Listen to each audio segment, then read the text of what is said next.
بسم اللہ الرحمن الرحیم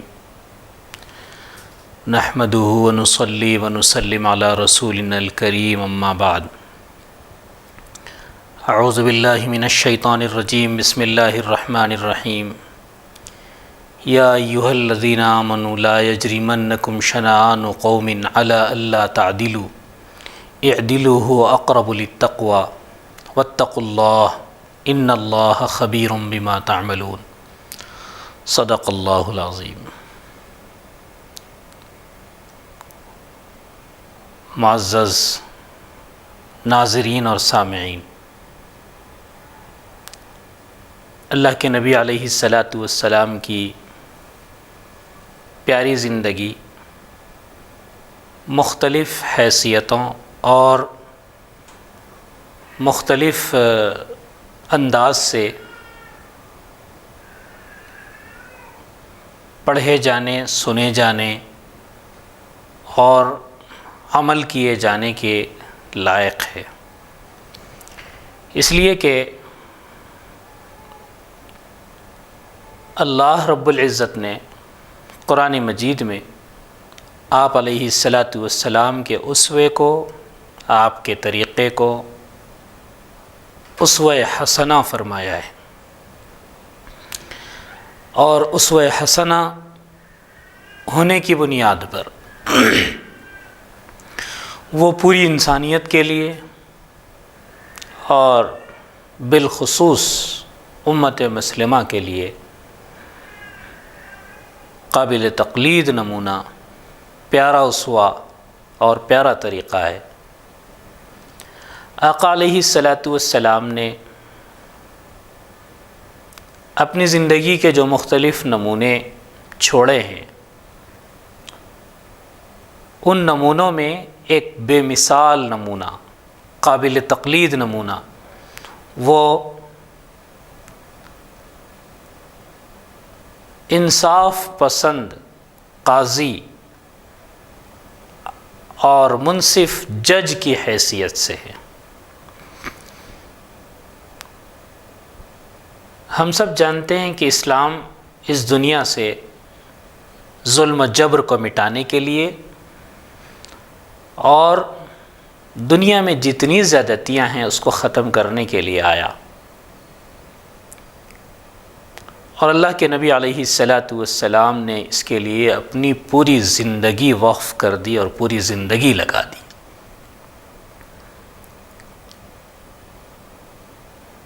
اس لیے کئی ایک صحابہ کے خطبوں میں یہ بات ملتی ہے، اور حجۃ الوداع کے موقع پر بھی جو خطبہ نبی علیہ السلام نے دیا اس میں بھی اس بات کی وضاحت ملتی ہے کہ آقا نے فرمایا کہ میں اس دنیا میں رائج ظلم کو ختم کرنے کے لیے آیا ہوں۔ آپ علیہ السلام نے اس کے لیے بھرپور کوششیں فرمائی، اور آپ جس وقت لوگوں کے درمیان میں نبی اور رسول کی حیثیت سے جانے پہچانے نہیں گئے تھے، اس وقت بھی لوگ آپ کے عدل و انصاف کو اور آپ کی امانت داری کو اور آپ کے لوگوں کے درمیان میں مساوی سلوک کرنے کو بہت اچھے طریقے سے جانتے اور پہچانتے تھے، اور اس کی تعریف بھی کرتے تھے، اور لوگوں کے درمیان میں عام تھی یہ بات، مشہور تھی یہ بات کہ آپ علیہ السلام کبھی کسی مسئلے میں کسی کے اوپر بھی زیادتی نہیں فرماتے ہیں۔ یہی وجہ ہے کہ جس وقت سرداران مکہ نے کعبۃ اللہ کی اثر نو تعمیر کا بیڑا اٹھایا اور کعبۃ اللہ تعمیر کرنے کے لیے جس وقت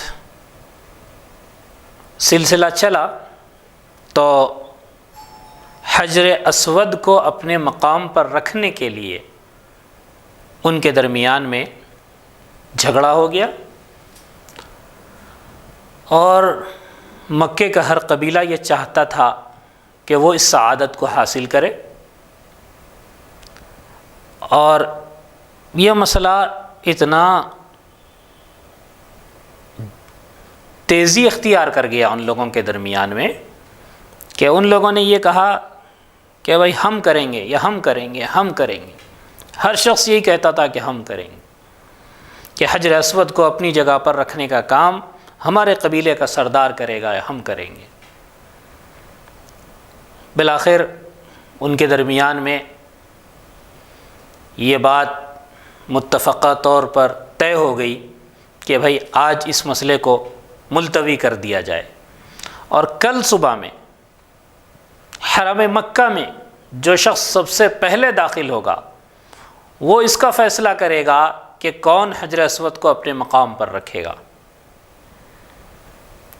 دوسرے دن سب لوگ منتظر تھے کہ دیکھیں کون سب سے پہلے حرم مکہ میں آتا ہے۔ دیکھتے ہیں کہ وہ ذات گرامی حرم مکہ میں تشریف لا رہی ہے کہ جس کو وہ صادق کے نام سے کے لقب سے، امین کے لقب سے پکارا کرتے تھے۔ سب لوگ خوش ہو گئے کہ وہ آدمی جو انصاف کے کا عادی ہے، جو امین ہے، جو صادق ہے، جو سچا ہے، جو بھلا ہے، جو معزز خاندان سے تعلق رکھنے والا ہے، اب یہ شخص آ گیا ہے تو اب یہ ہمارے درمیان میں بہت اچھا فیصلہ کرے گا۔ نبی علیہ الصلاۃ والسلام نے ان کے اس معاملے کو کچھ اس طریقے سے سلجھایا کہ کہا بھائی کون کون لوگ قبیلوں کے سردار ہیں، ان سب کو بلایا قریب میں، اور ایک بڑی چادر لی اور لے کر کے یہ کہا کہ بھائی سب لوگ اس چادر کو پکڑو۔ سب نے اس چادر کو پکڑ لیا۔ پھر نبی علیہ الصلاۃ والسلام نے اپنے ہاتھ سے حجر اسود اس چادر کے اندر ڈال دیا، اور ڈالنے کے بعد پھر وہاں کعبۃ اللہ کے قریب لے جا کر کے پھر آپ نے اس کو اٹھا کر کے اپنی جگہ پر رکھ دیا۔ سب لوگ اس سعادت میں شامل ہو گئے، اور ان کے درمیان کا نزاع اور جھگڑا ختم، اور بڑی پیاری اور بڑی اچھی تدبیر رسول اللہ صلی اللہ علیہ وسلم نے اس طریقے سے فرمائی کہ ان لوگوں میں سے کسی کو اشکال اور اعتراض بھی نہیں ہوا کہ آپ نے ایسا کیوں کیا اور ویسا کیوں کیا۔ سب نے یہ محسوس کیا اپنے قلب و جگر سے اور دلی احساسات کے ساتھ کہ ہم اس کار خیر میں اور اس بہترین عمل میں شامل ہیں، اور ہم نے بھی کعبۃ اللہ میں حجر اسود کو پہنچانے اور لگانے کا کام کیا ہے۔ تو رسول اللہ صلی اللہ علیہ وسلم اللہ رب العزت کی جانب سے دی ہوئی فراست کی بنیاد پر، اور خصوصی کمال آقا علیہ الصلاۃ والسلام کا تھا، اور جو امتیازات اللہ نے آپ کو عطا فرمائے تھے، ان بنیادوں پر نبی رحمت صلی اللہ علیہ وسلم لوگوں کے درمیان میں عدل و انصاف کی حیثیت سے بہت ممتاز اور منفرد شخصیت کی حیثیت سے جانے جاتے تھے، اور آپ یہ کام بھرپور طریقے سے کیا کرتے تھے۔ یہ تو بات اس وقت کی ہے جب کہ آپ علیہ الصلاۃ والسلام ابھی جج، قاضی، منصف نہیں بنے ہیں، ایک عام انسان کی حیثیت سے، مکے کے ایک عام فرد کی حیثیت سے ہیں۔ وقت گزرتا گیا، اللہ نے آپ علیہ الصلاۃ والسلام کو نبوت اور رسالت سے سرفراز فرمایا، اور جس وقت رسالت سے سرفراز فرمایا اس کے بعد تقریباً 13 سال کا عرصہ مکہ مکرمہ میں ایسا بیتا اور ایسا گزرا کہ وہاں ظلم و ستم تھا، پریشانیاں تھیں، مصائب اور حالات تھے، دشواریاں تھیں، کٹھنائیاں تھیں، لیکن ان سارے وقت میں اور ان سارے مسائل میں اور ہر وقت میں اللہ کے نبی علیہ الصلاۃ والسلام نے ظلم سہا، لیکن ظلم کسی کے اوپر کیا نہیں۔ آپ علیہ الصلاۃ والسلام مظلوم کی حیثیت سے مکہ مکرمہ میں ہیں، لیکن اس کے باوجود بھی لوگ آپ کی ذات میں اور آپ کی حیثیت میں اور آپ کے اندر منصفانہ مزاج اور عادلانہ طبیعت کو لوگ محسوس کیا کرتے تھے۔ اس لیے ایک مرتبہ ایسا ہوا کہ ایک یتیم بچے کا مال ابو جہل نے لے لیا، اور وہ بچہ اللہ کے نبی علیہ السلام کے پاس پہنچ گیا مکہ مکرمہ کے دور میں، جبکہ آپ علیہ السلام ابھی لوگوں میں کوئی نمایاں حیثیت سے ابھی واضح نہیں ہوئے۔ نمایاں حیثیت کا مطلب یہ ہے کہ وہاں آپ کو ابھی تسلیم نہیں کیا گیا، آپ کو قبولیت کا درجہ نہیں ملا، قبولیت کا یعنی لوگوں نے اسلام کو قبول نہیں کیا۔ ابھی کچھ غریب لوگ ہیں، کچھ بچے ہیں، کچھ عورتیں ہیں، کچھ بڑی عمر کے لوگ ہیں، یہ لوگ اسلام قبول کیے ہیں۔ بقیہ رؤسائے مکہ، رؤسائے عرب اسلام سے ابھی غافل ہیں اور اسلام سے دور ہیں۔ ایسے موقع کے اوپر اللہ کے نبی علیہ السلام کے سامنے یہ مسئلہ پیش آ رہا ہے کہ ایک یتیم بچہ اپنا حق دلانے کے لیے اللہ کے نبی علیہ السلام کے پاس پہنچ رہا ہے۔ اللہ کے نبی علیہ السلام فوری اپنے مکان سے نکلے اور سیدھے ابو جہل کے گھر چلے گئے، اور وہاں جا کر کہا کہ اللہ کے بندے اس یتیم کا حق ادا کر دے۔ تو ابو جہل نے آپ علیہ السلام کی بات مان لی اور فوری اس کا حق ادا کر دیا۔ تو بعد میں کفار مکہ نے ابو جہل سے یہ کہا کہ میاں تم مخالفت تو بہت کرتے ہو اور تم نبی علیہ السلام کے بارے میں باتیں تو بڑی بڑی کرتے ہو، لیکن جس وقت انہوں نے آ کر کے تم سے یہ کہا کہ اس بچے کا حق ادا کر دو تو تم نے خاموشی سے ان کی بات مان لی، تو ایسا کیوں ہوا؟ تو ابو جہل نے بتایا کہ مجھے اس وقت میں ایسا لگا کہ ایک اونٹ منہ پھاڑے ہوئے اور منہ کھولے ہوئے کھڑا ہے، اور اگر میں انکار کروں تو وہ مجھے اپنے منہ میں لے لے گا اور چبا کے مجھے ختم کر دے گا۔ مجھے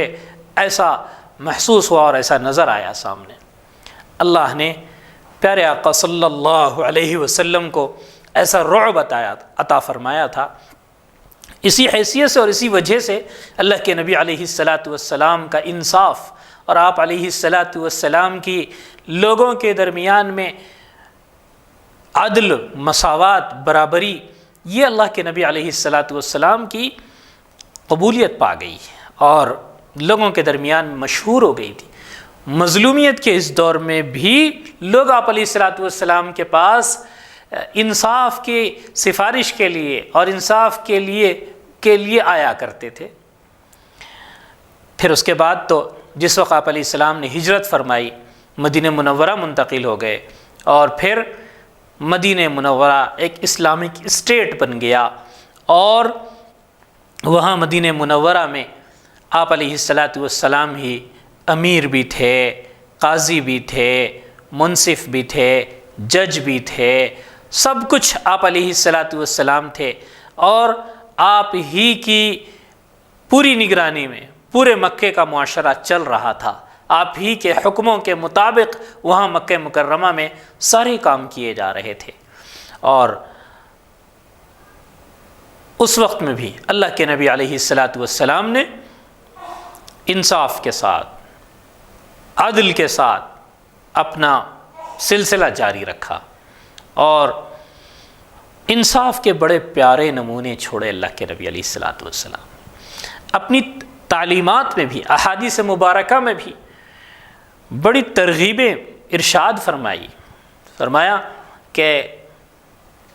3 لوگ جنتی ہیں۔ ان میں سے پہلی بات یہ فرمائی کہ جو بادشاہ انصاف کرنے والا ہے تو وہ جنتی ہے۔ ایک اور روایت میں نبی علیہ السلام نے ارشاد فرمایا کہ 7 لوگ ایسے ہیں کہ جن کو اللہ رب العزت والجلال کل میدان محشر میں اپنے عرش کا سایہ عطا فرمائیں گے. جس دن اللہ کے سائے کے علاوہ کوئی سایہ نہیں ہوگا، تو اس وقت میں اللہ رب العزت اپنا سایہ جن لوگوں کو عطا فرمائیں گے، ان لوگوں میں ایک وہ شخص بھی ہے جس کو عدل و انصاف کرنے کا موقع ملا اور اس کے منصب پر وہ پہنچایا گیا، اور اس نے عدل کے ساتھ، انصاف کے ساتھ، اپنے منصب کے ساتھ انصاف کیا اور عادلانہ معاملے کیے، عادلانہ فیصلے کیے. وہ جج بنا اور وہ لوگوں کے درمیان میں فیصلہ کرنے کے لیے فیصل بنا، امیر بنا. تو اس نے برابری کے ساتھ فیصلہ کیا. تو اللہ رب العزت ایسے آدمی کو میدان محشر میں اپنے عرش کے سائے میں جگہ دیں گے، جبکہ اللہ کے عرش کے سائے کے علاوہ میدان محشر میں کوئی اور سایہ نہیں ہوگا. اللہ کے نبی علیہ السلام نے ایسی ترغیبات کے ذریعے سے صحابہ کرام کو متوجہ فرمایا کہ دیکھو یہ بہت بڑا منصب ہے، یہ بہت بڑا مقام ہے، اور اس پر جو فائز ہو جائے تو وہ بڑے پرخطر راہ سے چلنے والا ہے، اس کو عدل کا دامن کبھی بھی نہیں چھوڑنا ہے. اس لیے اللہ کے نبی علیہ السلام کے سامنے ایک مرتبہ قریش کا ایک قبیلہ ہے، قبیلہ مخزوم. اس قبیلہ مخزوم کی ایک عورت حضرت فاطمہ، جنہوں نے چوری کر لی، ان کا معاملہ لایا گیا کہ قبیلہ مخزوم کی یہ عورت فاطمہ مخزومیہ نے چوری کر لی ہے، اس کا کیا کیا جائے. اللہ کے نبی علیہ السلام نے جب پوری طریقے سے اطمینان کر لیا کہ چوری کی ہوئی رقم کتنی ہے اور واقعی انہوں نے چوری کی ہے یا نہیں کی ہے، ساری باتیں معلوم کر لی، اور جب سارا اطمینان ہو گیا تو فرمایا کہ ان کے ہاتھ کاٹ دیے جائیں گے. جب آپ علیہ السلام نے فیصلہ کر دیا کہ فاطمہ مخزومیہ رضی اللہ عنہا کے ہاتھ کاٹ دیے جائیں، تو اس کے بعد اب صحابہ کے درمیان میں بے چینی پھیل گئی کہ بھائی قریش کی معزز خاتون ہے اور معزز قبیلے سے تعلق رکھنے والی عورت ہے، اور اس عورت کے ہاتھ کاٹ دیے جائیں تو یہ تو بڑی رسوائی اور بڑی ذلت کی بات ہوگی.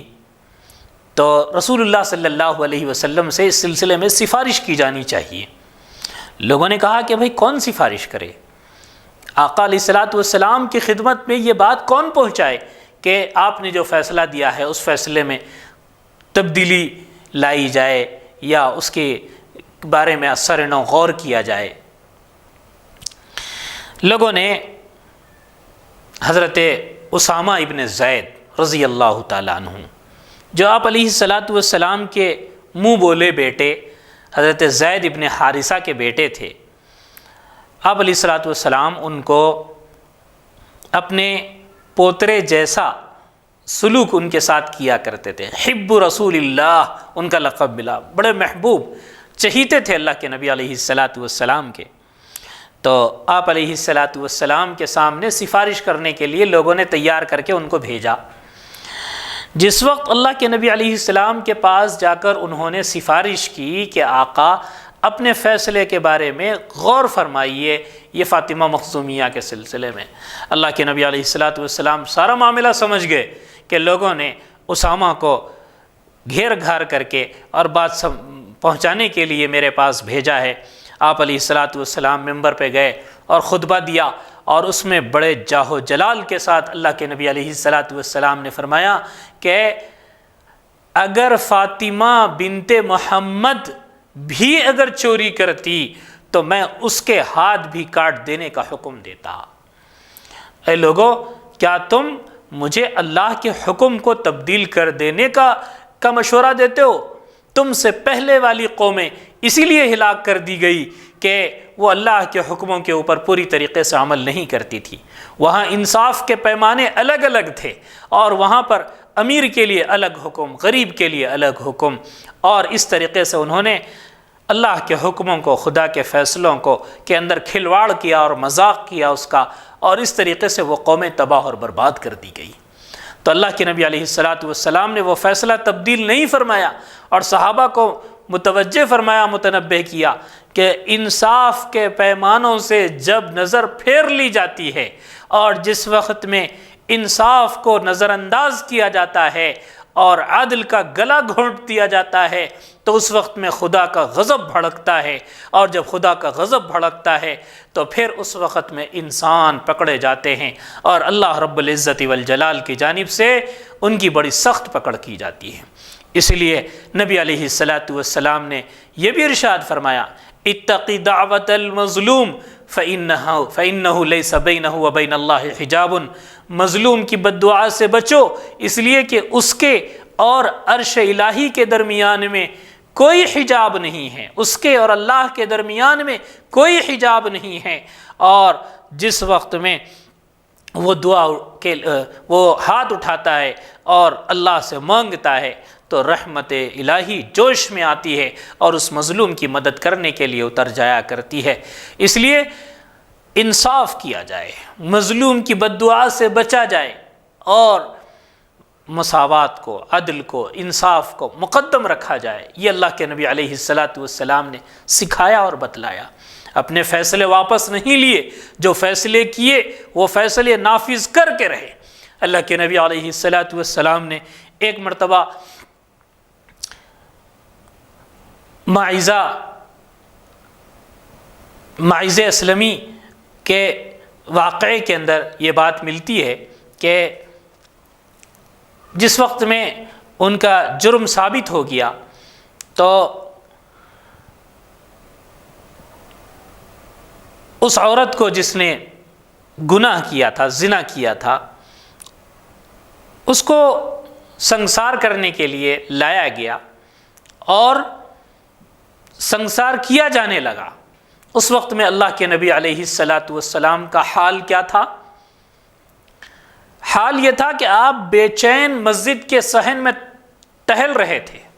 اور بعض روایتوں میں یہ بات ملتی ہے کہ آپ کے آنکھوں سے آنسو جاری ہو گئے۔ صحابہ نے کہا اللہ کے نبی، یہ آپ ہی نے تو فیصلہ دیا ہے۔ کہا ہاں فیصلہ میں نے دیا ہے، لیکن بہرحال میں انسان ہوں، ایک انسان کے اوپر جو بیت رہی ہے اس کی وجہ سے مجھے یہ احساس ہو رہا ہے اور مجھے اس کی تکلیف ہو رہی ہے، لیکن وہ فیصلہ تو نافذ ہو کر رہے گا، اس لیے کہ وہ اللہ کا فیصلہ ہے۔ اللہ کے نبی علیہ السلام نے فیصلہ کیا۔ اب لوگوں کو جو ہے اسلامی سزائیں اور اسلامی احکامات جو ہے نا، یہ اس میں کیڑے نظر آتے ہیں، نظریں خراب ہوتی ہیں اور فکر گندی ہوتی ہے، ذہن و خیال خراب ہو جاتے ہیں، تو اس وقت میں احکام اسلامی کے اندر لوگوں کو برائیاں نظر آنے لگتی ہیں۔ اب وہ یہ کہہ رہے ہیں کہ اسلام بڑی وحشیانہ سزائیں دیتا ہے اور وہ سزائیں دینے والے بڑے وحشی لوگ ہیں۔ نہیں، دیکھو تم پیارے آقا صلی اللہ علیہ وسلم کا عمل دیکھو، حکم آپ نے دیا لیکن اس کے باوجود آپ کے سینے میں ایک دھڑکتا ہوا دل تھا، بلکہ پوری انسانیت میں سب سے زیادہ رحم دل آپ علیہ السلام تھے، اور بحیثیت انسان کے آپ کا وہ رحم کا مادہ اور جذبہ اپنے دل کے اندر اور اپنی طبیعت اور اپنے مزاج کے اندر بھڑکا، اور آپ نے تکلیف اس کی محسوس کی، لیکن حکم کے اندر کسی قسم کی کوئی تبدیلی اللہ کے نبی علیہ السلام نے نہیں کی۔ وہاں جو حکم خداوندی ہے اس حکم خداوندی کو نافذ کرنے کا فیصلہ اللہ کے نبی علیہ السلام نے دیا اور وہ فیصلہ نافذ کیا گیا۔ ایسے بے شمار واقعات ہیں جن کے ذریعے سے یہ بات معلوم ہوتی ہے کہ اللہ کے نبی علیہ السلام نے فیصلے دینے کے بعد کبھی فیصلے واپس نہیں لیے۔ کبھی فیصلے واپس نہیں لینے کا مطلب یہ ہے کہ جو حکم خداوندی تھا اس کو آپ نے جاری کر ہی دیا، اس کے بارے میں کہیں بھی اونچ نیچ اور کہیں بھی رو رعایت کی کوئی بات نہیں ملتی۔ بلکہ واقعہ یہ بھی ملتا ہے کہ ایک مرتبہ یہودیوں نے ایک جوڑے کو لا کر کے حاضر کیا، ایک مرد اور عورت کو، کہ ان لوگوں نے زنا کر لیا ہے۔ آپ کی کتاب میں ان لوگوں کے بارے میں کیا فیصلہ ہے؟ اللہ کے نبی علیہ السلام نے فرمایا کہ تمہاری کتاب تورات میں کیا حکم ہے ان کے بارے میں، کیا فیصلہ اترا ہے، کیا نازل ہوا ہے؟ ان لوگوں نے کہا ہماری کتاب تورات میں حکم یہ ہے کہ دونوں کو چہرہ کالا کیا جائے اور مارتے ہوئے شہر میں گھمایا جائے، بے عزتی کی جائے، ذلیل کیا جائے ان کو، یہ سزا ہمارے پاس تورات میں لکھی ہوئی ہے، یہ ان لوگوں نے کہا۔ اللہ کے نبی علیہ السلام نے فرمایا کہ عبداللہ ابن سلام کو بلاؤ رضی اللہ تعالیٰ عنہ، جو تورات کے بہت بڑے عالم تھے، مسلمان ہو گئے تھے۔ اللہ کے نبی علیہ السلام نے جب بلایا، ان سے پوچھا بھائی تورات میں اس گناہ کی اور اس جرم کی سزا کیا ہے؟ حضرت عبداللہ ابن سلام نے فرمایا کہ اس کی سزا رجم کرنا ہے، اور یہ لوگ جھوٹ کہتے ہیں۔ تو اللہ کے نبی علیہ السلام نے ان لوگوں سے کہا بھائی کتاب لاؤ۔ کتاب تورات منگائی گئی، اور کتاب تورات منگانے کے بعد اللہ کے نبی علیہ السلام نے فرمایا کہ جہاں یہ حکم ہے وہ پڑھو، تو وہ لائی گئی اور آپ علیہ السلام کے سامنے پڑھا گیا۔ تو جس وقت پڑھا گیا تو اس وقت میں ان لوگوں نے پڑھتے ہوئے درمیان سے وہ بات چھوڑ دی جو بات جس کے اندر یہ لکھا ہوا تھا کہ اس گناہ کے کرنے والے کو رجم کیا جائے گا، زنا کرنے والے کا رجم کیا جائے گا۔ تو حضرت عبداللہ ابن سلام چونکہ پڑھے لکھے تھے، تورات کے عالم تھے، انہوں نے کہا کہ اللہ کے دشمن، تم جو چیز جس بات کے اوپر تم نے انگلی رکھ کر کے ذرا سا چھپا لیا ہے اس کو ہٹاؤ اور اس کو پھر پڑھو۔ پھر پڑھا تو اس کے اندر یہی حکم لکھا ہوا تھا کہ زنا کرنے والوں کا رجم کیا جائے گا۔ اللہ کے نبی علیہ السلام نے پھر ان لوگوں کو وہی حکم دیا کہ ان لوگوں کو رجم کیا جائے گا، یعنی ان کو پتھر مار مار کر کے سنسار کر دیا جائے گا اور ختم کر دیا جائے گا، مرنے تک ان کو مارا جائے گا۔ تو نبی علیہ السلام جج تھے، عادل تھے، تو معاملے کے ہر پہلو کے اوپر بہت تفصیل سے نگاہ رکھتے تھے اور پھر فیصلہ کیا کرتے تھے۔ اور چونکہ یہ لوگ مسلمان نہیں ہوئے تھے ابھی اور یہودی ہی تھے، تو ان کا فیصلہ ان کی کتاب سے ہی اللہ کے نبی علیہ السلام نے کیا اور سمجھایا۔ حالانکہ اللہ کے نبی علیہ السلام قرآن مجید کے ذریعے سے فیصلہ کر سکتے تھے، لیکن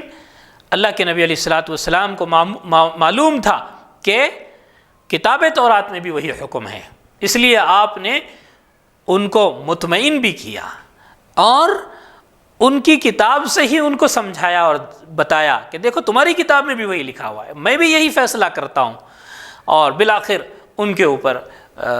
حد جاری کی گئی اور ان کو سنگسار کیا گیا۔ بتانے کا مقصد یہی ہے کہ جو قاضی بنا ہے، جو جج بنا ہے، جو فیصل بنا ہے، چاہے وہ کسی چھوٹی جماعت اور کسی چھوٹے معاملے کا ہو، چاہے وہ کسی بڑے معاملے اور کسی بڑی بات کا ہو، ہر ایک کے لیے انصاف مطالبہ کرتا ہے کہ عدل کیا جائے، عدل کیا جائے۔ اس لیے اللہ فرماتے ہیں اعدلوا، لوگو انصاف کرو، انصاف، انصاف کا دامن نہیں چھوٹنا چاہیے۔ هو اقرب للتقوی، یہ تقوی کے زیادہ قریب ہے۔ جو متقی ہوتا ہے وہ منصف ہو سکتا ہے، جو منتقی نہیں ہوتا، اللہ سے ڈرنے والا نہیں ہوتا، تو وہ انصاف بھی نہیں کرتا۔ بہت سے معاملات آتے ہیں لوگوں کے درمیان میں، بہت سے مسئلے چلتے ہیں، خاندانوں میں بھی چلتے ہیں، محلوں میں بھی پیش آتے ہیں، اور چھوٹی سطح پر، بڑی سطح پر، کہیں بھی کسی قسم کا بھی کوئی معاملہ ہو اور اس میں کوئی فیصل بنایا گیا، کوئی امیر بنایا گیا، تو بھائیو اس کے لیے رسول اللہ صلی اللہ علیہ وسلم کا پیارا اسوہ ان ساری باتوں کے اندر موجود ہے کہ وہ اللہ کے نبی علیہ السلام کے اسوے کو سامنے رکھ کر اپنے اس فریضے کو ادا کرتے ہوئے انصاف کرے اور ظلم کا کوئی شائبہ نہ آنے دے۔ ظلم کو دخل اندازی ظلم کی نہ ہونے دے، اس لیے کہ جب آدمی عدل کی راہ سے ہٹے گا اور ظلم کے راستے پر جائے گا، جانبداری کی طرف جائے گا، اور طرفین میں سے دو لوگ جو مقدمہ لے کر آئیں گے ان میں سے کسی ایک طرف بھی اگر جھکے گا تو بھائیو وہ ظلم کرے گا، وہ زیادتی کرے گا، اور ایسا آدمی اللہ کے پاس پکڑا جائے گا۔ خدا کے پاس اس کو حساب دینا ہے، وہ اللہ کے پاس سے چھوٹ نہیں سکتا۔ اور بھائیو خدا کی عدالت بہت بڑی عدالت ہے، جب وہاں پہنچو گے وہاں سب کا حساب کتاب لیا جاتا ہے۔ آج بڑی ڈھٹائی سے فیصلے ہو رہے ہیں، عدالتوں میں بھی فیصلے ہو رہے ہیں، چھوٹی بنیادوں پر بھی گھریلو فیصلے ہو رہے ہیں کسی قسم کے، لیکن بڑی ڈھٹائی کے ساتھ انصاف کا گلا گھونٹا جا رہا ہے اور عدل کو، مساوات کو یہ روندا جا رہا ہے، اور لوگ جو ہیں جہاں پیسہ مل گیا وہاں کے فیصلے کر رہے ہیں، اور جہاں کچھ منفعتیں ہیں ان کے بارے میں فیصلے کیے جا رہے ہیں، جیسا دباؤ ڈالا جائے ویسے فیصلے کیے جا رہے ہیں۔ لیکن یاد رکھنا چاہیے آج کی عدالت میں اگر آنے والا محروم ہو کر مظلوم بن کر چلا گیا، اس کی آہ نکلی اور وہ در خداوندی تک پہنچی، تو اس کا بدلہ اور اس کا انصاف اسی دربار سے ہوگا، اور وہ جج اور وہ منصف، وہ فیصلہ دینے والے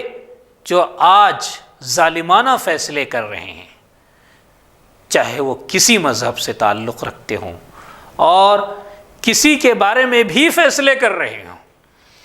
لیکن وہ اللہ کی عدالت میں ضرور حساب لیا جائے گا ان کا، اور جب لیا جائے گا تو بھائیو چھوٹ نہیں سکیں گے اور پکڑے جائیں گے۔ اس لیے ہر شخص کو اس سلسلے میں بڑا حساس ہونا ہے، اور آقا علیہ الصلاۃ والسلام کے پیارے اسوے کے اوپر عمل کرنا ہے کہ ہم کو اگر زندگی کا کوئی موقع ایسا میسر آئے کہ جہاں ہم کسی کے درمیان میں فیصلہ کرنے والے اور کسی معاملے کے فیصل بنے، تو وہاں ہم انصاف کے پورے تقاضوں کے ساتھ فیصلہ کریں، اور زندگی کے ہر معاملے میں ہم انصاف کو، عدل کو سامنے رکھیں۔ ہم اپنے گھر والوں کے درمیان میں ہیں، عدل کے ساتھ رہیں، ہم اپنے رشتہ داروں کے ساتھ میں ہیں، عدل کے ساتھ رہیں، ہم اپنے دوستوں کے ساتھ ہیں، عدل کے ساتھ رہیں، ہم مارکیٹ میں ہیں، عدل کے ساتھ رہیں۔ ہمارا جو کوئی رخ ہے ہمارا، وہ سارا کا سارا انصاف پر مبنی ہونا چاہیے، عدل پر ہونا چاہیے، اور ظلم کا کہیں بھی شائبہ نہیں ہونا چاہیے۔ اللہ اس کی توفیق اپنے کرم سے ہم سب کو عطا فرما دے، اور ظلم سے اور ظلم کے راستوں سے اور ظلم کی نحوستوں سے اللہ ہم سب کی اپنے شان کرم سے حفاظت فرمائے۔ آمین۔ وآخر دعوانا ان الحمد للہ رب العالمین۔